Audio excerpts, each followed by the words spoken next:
Afternoon everyone. Alright, I've got two battery drain jobs in today. I've got a Merc over there and then we've got a Q2 Audi here. Now, as you can see, I've got this one set up already. This maintainer's turned off currently, but it's just hooked up.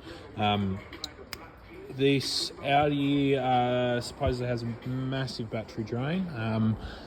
I did note straight away that we had a charge warning on the dash, did a full fault report. All the codes were just from a flat battery, so all the doors are latched currently, the bonnet's latched, the car's off, locked, and it's been shut for about 5 minutes. I did watch the current drain on this, and it went from 2 amps to about an amp, then down about 400 milliamp for a little bit, and now it's down at 40 milliamp, which is fine, I'm happy with that. So currently it is good, but one thing I will mention and what I'm going to look into next, I'm going to let this sit for a while just to make sure it doesn't actually drain and go over on that one. But one thing I will mention I did notice is this is an AGM battery fitted. This is suitable for stop-start system variants, obviously, but I'm 99% sure that these are supposed to take an EFB type battery. And if you are to change them, you do need to recode them and tell them all the spec and the type of battery that they do have for the smart charging system to work. Battery monitor sensor right there. So that's probably what I'm going to look into on this one if this drain doesn't jump up or if it doesn't actually start draining, because it is very new, it is very clean, and there isn't a single aftermarket anything in here, so that'll be interesting. We'll see what happens there.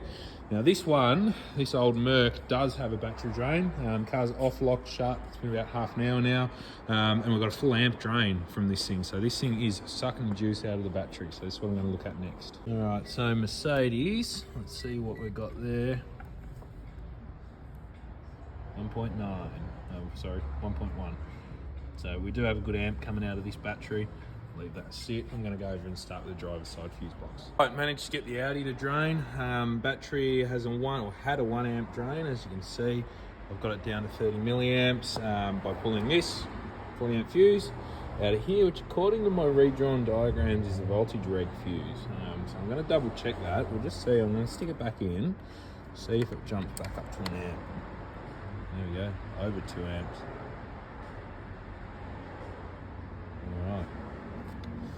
This will be interesting to see what happens here. So if I zero the amp clamp, it's still over 2 amps. I might relock the car and then we'll see what happens. So that fuse, that 40 amp voltage regulator fuse, actually feeds 28 to 33 in a passenger fuse box, which is a multimedia unit, this head unit assembly, etc. So that looks like it's where the drain's going. I'm going to speak to the shop and go from there.